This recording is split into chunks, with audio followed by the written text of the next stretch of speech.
All right. Hey, everybody. I'm here today with my good friend, Mark Hunter. Mark is, for those of you who don't know him, I've never met him, Mark is a VA and my web designer. So today we're going to talk about WordPress, and we're also going to spend a little time and talk about some of the plugins you should have on your WordPress if you have it. And if you don't have WordPress, why you should have it. So, hey, Mark, how's it going? Welcome. Hey, John, going awesome. How are you? I'm doing great, thank you. It's like Awesome. bright and early here in New Hampshire and late night for you in Australia. But I've been wanting to have this conversation with you for a while because I don't want to say I'm a complete WordPress noob. I have my issues with WordPress at times, but Oh, you have issues. well, thank you, appreciate that. And I'm better than you would think. So, or I'm better than I think. That's what. Yeah. But I wanted to have this conversation with you for a while because I think there's a lot of people right now just trying to figure out what they really need on their WordPress site, how they should brand it and design it, and probably even a little bit about how they can keep it safer and more secure. Because I've seen over the last couple of weeks lots of friends coming to me and saying, hey, I've been hacked, or I know, in fact, 3 right off the top of my head, which is pretty amazing for now. So, it's just becoming more and more prevalent. So I figured we'd talk a little bit about that because we've had some luck at taking care of that as things have gone on. So let's see, where should we start? Let's start with why WordPress? Why should we get going with WordPress instead of something else? Because I see a lot of people still with sites on Wix and HTML and other builders. And why WordPress? I have my opinions. You have yours. Okay, well, first of all, WordPress, you've got ownership. So when you talk about platforms like Wix, platforms like Weebly, those, and even other platforms like Facebook, which aren't really websites builders, but sort of the same sort of, community building platforms, you don't have control. You don't have the ability for your content can be censored on those platforms. You also don't have the ability to extend your site. And WordPress has a whole suite of freemium plugins, that they start off free. You can pay to upgrade them. WordPress is also a match made in heaven for SEO. So it's one of the best or better website builders when it comes to SEO. And I think we've discussed that too. And also some people argue that WordPress isn't secure, but the fact of the matter is it's just a big target because so many people use it nowadays. It's getting close to 27% adoption. I think even greater. I'm not sure of the numbers, but I do know it's growing every day, and Matt Malwig wants 50%. Yeah, I was going to say, I think the numbers are way up there for it. It just keeps growing and growing every year. And my reasons really for using it are different in some ways even than yours. Certainly the SEO, the available plugins, but I also like that there's so many tools now that make it easy. There's lots of great templates that you can start out with. There's Beaver Builder that you introduced me to earlier, and other stuff like it. There's great themes that you can use that really kind of give you the look and feel that you want kind of right out of the box using WordPress. And there's also a lot of simplified tools, for people who are, I went to engineering school. I'm still technically challenged, but, there's lots of simple tools that let you get squeeze pages up faster and different things and different pages that you want to do quicker. You got great builders and stuff for it. So those are some of the things that I particularly like about it. Let's talk a little bit about what are some of the plugins. People are always struggling. Obviously you want to keep that to a minimum because you want to keep your site running fast. But what are some of the plugins people ought to make sure that they have? One of the biggest myths is too many plugins will slow your site down. That is partially true, but what's more true is that too many low-quality plugins will slow your site down. It depends on how well they're coded, and you as an engineer know yourself about the architecture of things and how poor design and coding can slow things down. But as for the plugins you're asking, well, you touched on it before. You do want a page builder these days because it gives you the ability to drag and drop and create something. There are free big page builders out there. In addition to your page builder, you pretty much want your security plugin or some way of monitoring security, because we talked about that as well. You want analytics because it's very important to know what's happening on your site so you can actually fine tune it. You want the SEO plugin, which most of us use. We all know the one we love the most. So that's Yoast SEO. But so we want an SEO plugin of some sort. Let's think. Then there's backup. Backups are very important because if your site can only be so secure if it goes kaput, then it's pretty much out the door. So backing up is a very important thing as well. And for backups, I actually recommend Manage WP. It's not a plugin itself. It's a plugin that connects you to a service that allows you to back up for $2 per month. It's very affordable. It's pretty affordable. Mm-hmm. I've used a couple others like it that I like as well. Can't think of the names right now off the top of my head, but there's one recently I got from AppSumo that was fantastic, and it lets you back up to either S3 or your own Dropbox or whatever, and it's a great plugin for that. Malcare, I think is the name of it. So it also kind of keeps an eye on malware and checks out your site, and it will go through and repair anything or fix anything that's caught on it as malware. Just good. And then you and I ran across a plugin called I Control WP a while back that I put on my wife's site after it was hacked, and we were pretty shocked when we looked at the insights on that and saw how many people tried to hijack it over the last year. And before that, no matter what you did, they always tell you to update your WP installations, make sure that you're on the newest version of plugins and themes and WordPress itself.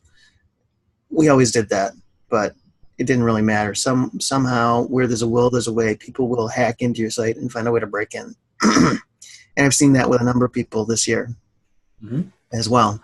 But that plugin has worked great for us. It really has kept people at bay from busting in. So it's pretty heavy duty security, but it really locks everything down, so they really can't do anything inside of it. So that's my favorite. Because you don't want to get hacked. It costs you hundreds, if not maybe even thousands of dollars to get unhacked if something bad happens. It's kind of like your legal contracts and your online privacy in terms of condition and all of that stuff. You want to make sure that all of that stuff is set. You don't want to have a problem later on when the FTC or somebody comes to get you, or the hackers come to get you, as the case may be. So it's that relief of knowing that you've kind of got the insurance in place, that nobody's going to hack into you and take advantage of you. So yeah, so I found that a particularly good one, and I haven't had any issues with any malware on my sites in a long time. So, and the other thing too, I was reading something the other day. Even if you've got sites that are also up on the same server or the same hosting, you want to make sure they're either up to date, or if you're not using them, delete them, because that can be an entryway to other places. They can get through one and into the others, or into your server where your stuff is hosted. So keep that in mind. All right. So on that note, next thing, our favorite. How about a little bit about our favorite page builders? So we talked about Beaver Builder. We talked about, you've got another one that you like, Thrive Theme we've used on and off. So okay, let's talk about that a minute. So Beaver Builder has always been a favorite for me for years. I've noticed there's been it has its own extensions to a third party. It's probably the most expensive out of the ones we're about to mention. I've also noticed it's been getting a little bit, for lack of better words, buggy lately. There's been a few things happening that's random seemingly. If you drag and drop things don't save properly on that. It's typically, I like it the best, but there's also Elementor, which is an upcoming one. It's risen to fame recently. And Elementor, which you can find at elementor.com if you're interested, but it's just, Beaver Builder also has the ability to change the header and the footer of a theme. If the theme's compatible. So does Elementor now. So Elementor's competing with Beaver Builder and bringing in all the unique selling points that Beaver Builder had. Elementor's covering them. The third one is Divi, which most people know, particularly in the service-based industry. They love Divi. Divi, I think, is the fastest of them all when it comes to dragging and dropping your elements. But Divi also has shortcomings as well. They've all got the benefits and all got the disadvantages. You can always do some research and see which one suits you. But the main thing is it depends on how you feel about using it, like how they all work. They all work and they all build beautiful sites, but it depends on how your flow works with them. So if you feel comfortable using Beaver Build like I do, then stick with that for the time being. And then once you master it, you can probably have a look at some other ones. But you know what I mean? I'm just trying to say you got to be comfortable in your own skin. Exactly. No, I totally know what you're saying. And we've used like Thrive themes. I've actually found the newer one more difficult to use. I gave up on Thrive themes. Yeah. The newer one I found a little more difficult than the old one. Although it's supposed to be a lot easier, I found a little more difficult. I love the plugins, though. They have some great plugins to use with your themes and with your site. They've got a countdown timer and a bunch of other ones. I can't think of all of them off the top of my head, but some great ones over there. I love the lead box one. The lead box one. That's the other one I was thinking of. Yeah. So I mean, there's a couple things that we like that they still produce. I wouldn't say that the themes are all that bad. I mean, but they do take a little more time to learn how to use. They're a little more marketing oriented, but they're a great place to kind of go. The other one that I've seen, one of my friends does Socrates theme, which I think I was showing you a little of one day.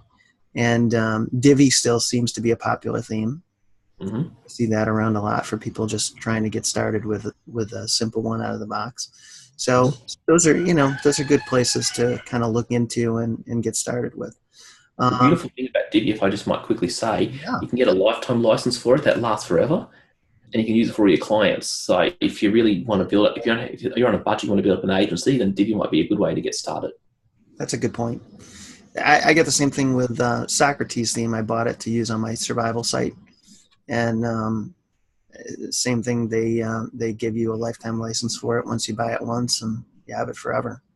And it's really cool because they set it up in a way that it's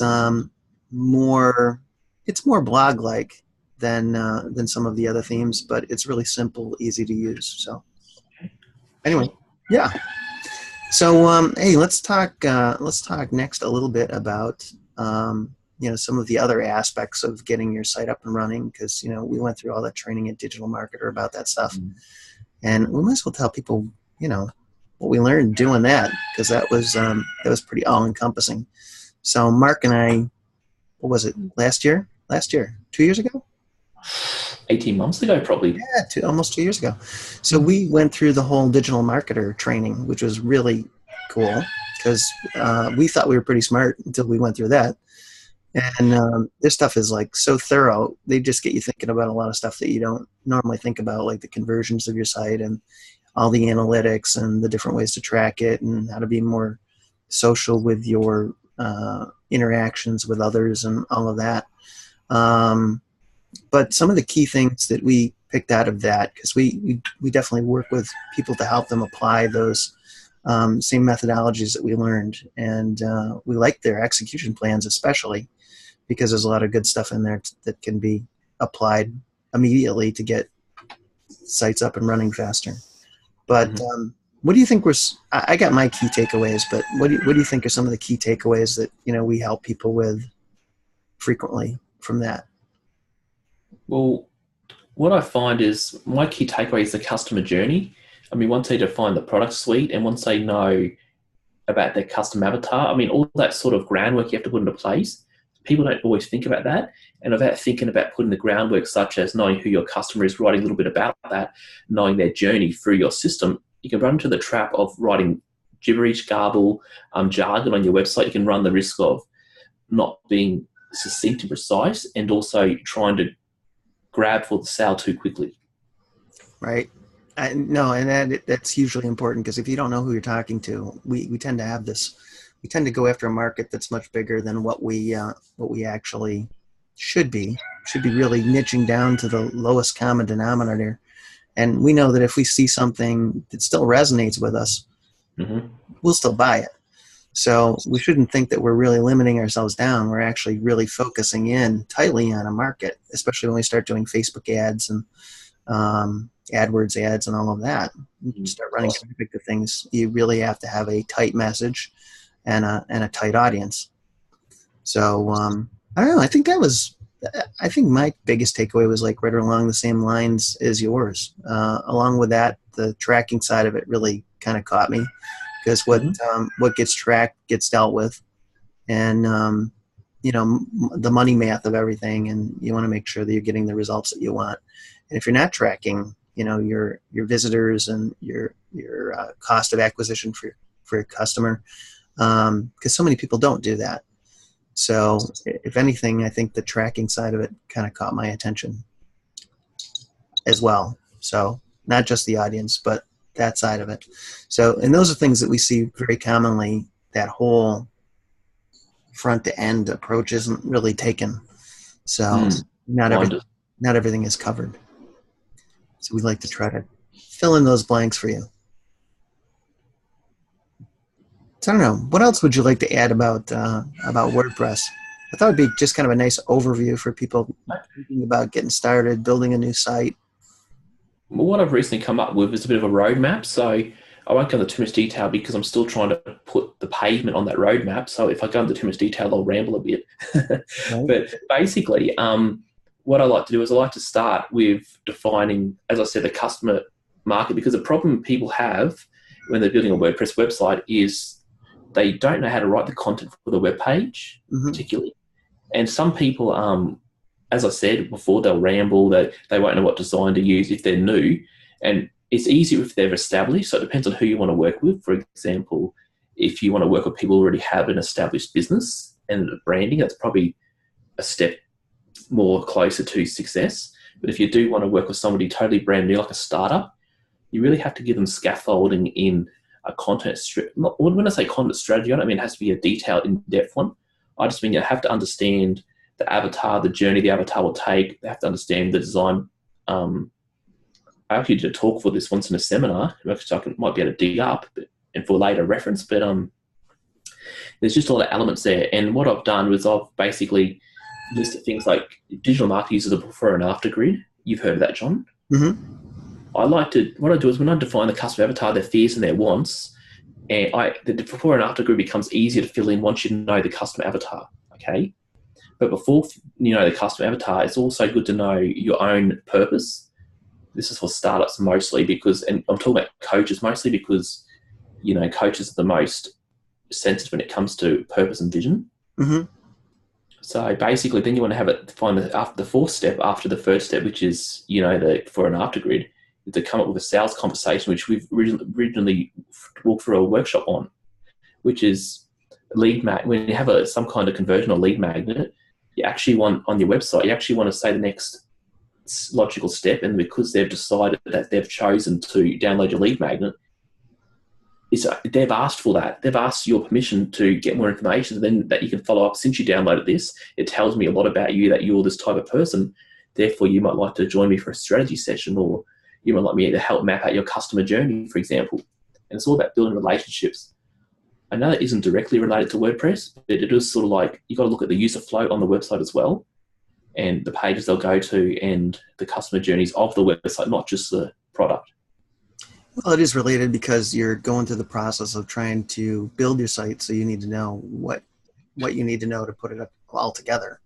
So the other thing that I went through rebranding everything this year was trying to decide how to do that. Should I rebrand me, or should I rebrand the business entity and really work on branding the brand and getting that out there? And more and more I'm seeing people branding themselves, so getting their name out as well as getting their brand out. So it's kind of a twofold approach. So you want to give that a little bit of thought, but not get overwhelmed with that, because you can always go and you can adjust as you go along. So don't get overwhelmed with, oh, I got to have this color, and you know what? Things change. Next year you can go in and refresh everything, and Hot pink. nobody will even, I don't know about that. And nobody will ever even know it happened, So Yeah, it's a journey for your brand as well as it is. you just need to establish a few things up front to get that clarity in the beginning, but you also have to be flexible enough to change as you go along. Right. And the other thing too, we often see is people getting overwhelmed with the process. So in other words, don't get overwhelmed with things. Think about what your minimum viable website is, get it up and get it out. and then you can add to it and go from there as time goes on, and you have more time to work on it. Just slowly build it. It's a continual process anyways that you're going to keep on doing. You're going to keep on adding new posts and new pages and all of that. So don't get overwhelmed by the process. Just get up the minimum viable thing that you need to get going, whatever that is, and keep going from there. So this has been fun, Mark. Glad we had a chance to do this. We've been wanting to do this for a while, and just kind of talk about different parts of it. And WordPress is one of those love-hate relationships I have. And so, I mean, we all use it, but it's just one of those things that it has a lot of moving parts. Definitely has a lot of moving parts. So anyways, great that we were able to do this. Great having you on. I hope that everybody watching this gets some idea of some of the things happening, within WordPress, things to watch out for, things to maybe consider if you're not doing them now. And the other thing I want to mention, as I always mention, is down here in the description underneath this video, you'll probably find some other interesting goodies or places where you can connect with Mark or myself. And we'll have some stuff for you to help you get started with things. So anyways, that is all for now. So bye, and we'll see you all next time.